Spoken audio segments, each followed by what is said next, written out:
السلام علیکم ورحمۃ اللہ۔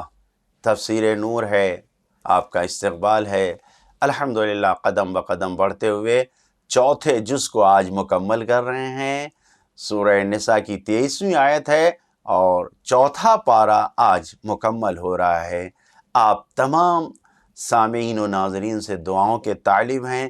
دعا کریں کہ یہ قدم آہستہ آہستہ بڑھتا رہے اور قرآن مجید کی تفسیر یہی مختصر لفظوں میں، مختصر وقت میں، آسان زبان میں استاد قرائتی کا بیان آپ تک پیش کر سکیں۔ ملاحظہ فرمائیں سورہ نساء کی 23ویں آیت۔ بسم اللہ الرحمن الرحیم۔ حرمت علیکم امہاتکم وبناتکم واخواتکم وعماتکم وخالاتکم وبنات الاخ وبنات الأخ وبنات الأخت وأمهاتكم اللاتي أرضعنكم وأخواتكم من الرضاعة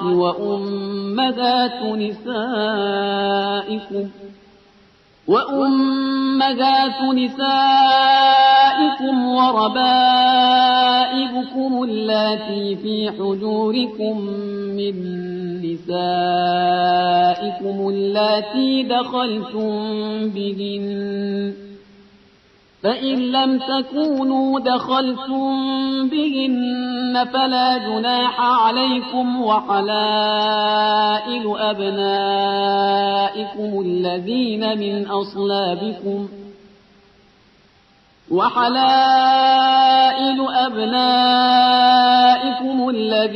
من أصلابكم وأن تجمعوا بين الأختين إلا ما قد سلف إن الله كان غفورا رحيما۔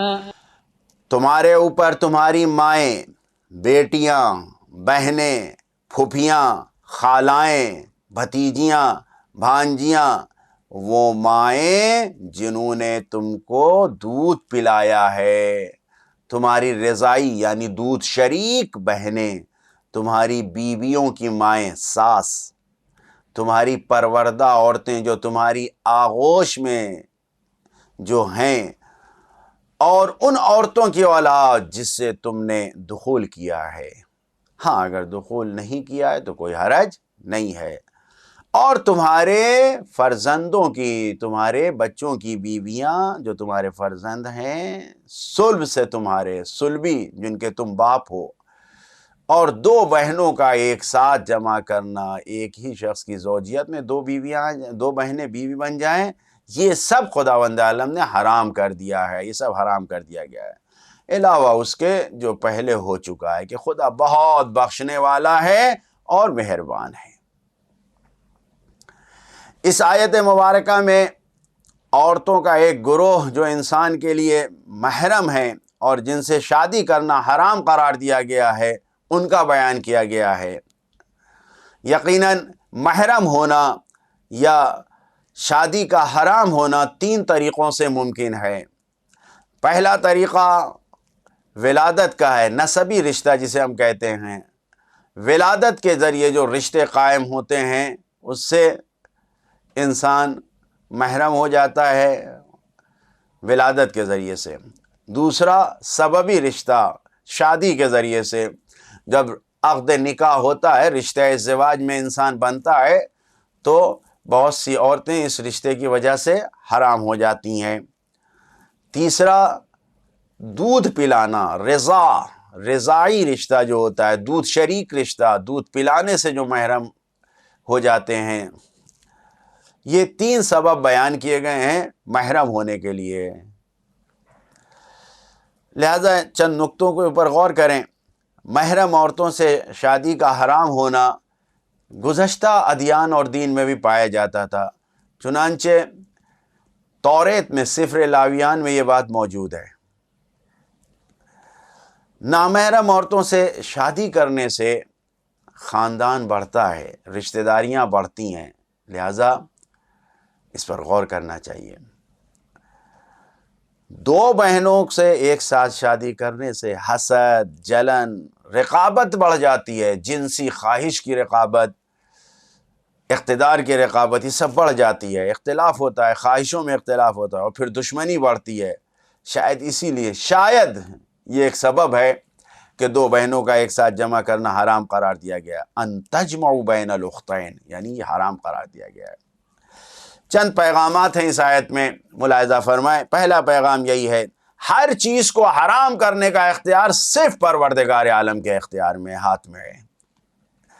کھانے کی چیزیں ہوں جنہیں معقولات کہا جاتا ہے، یا پینے کی چیزیں ہوں جنہیں مشروبات کہا جاتا ہے، یا لین دین سودے بازی جو کچھ معاملہ بازار میں کیا جاتا ہے جسے ہم معاملات کہتے ہیں، یا نکاح اور شادی بیاہ کا مسئلہ ہو جسے منکوحات کہا جاتا ہے، یہ سب کا اختیار اللہ کے ہاتھ میں ہے۔ پروردگار نے ان سب کے احکام کو معین کیا ہے اور اسی نے سب کو بتایا ہے، اسی کے ذریعے ہم تک پہنچا ہے، اسی کے مطابق ہمیں عمل کرنا ہے۔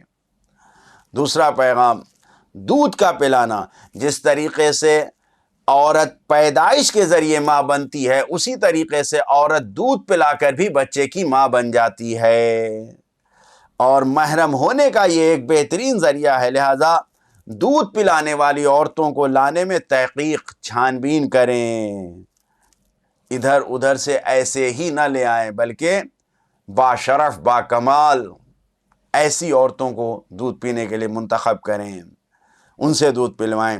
امہاتکم اللاتی ارضعنکم، یہ آیت میں ہے۔ تیسرا پیغام، وہ لڑکیاں جو تمہاری بیوی اپنے پہلے شوہر سے اپنے ساتھ لے کر آئی ہیں۔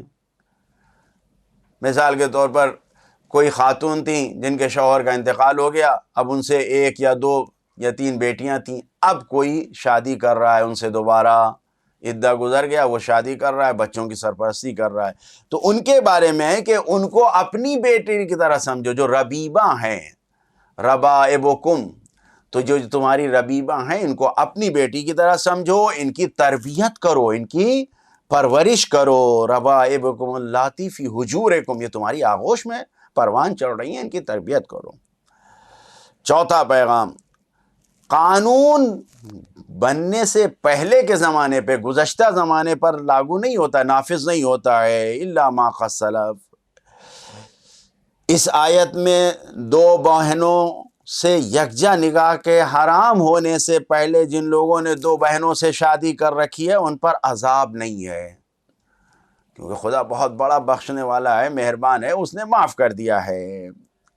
لیکن اس قانون کے آنے کے بعد ایسے لوگوں کی ذمہ داری یہ ہے کہ 2 بہنوں میں سے ایک بہن کو اپنے رشتہ نکاح میں باقی رکھیں، دوسرے کو چھوڑ دیں۔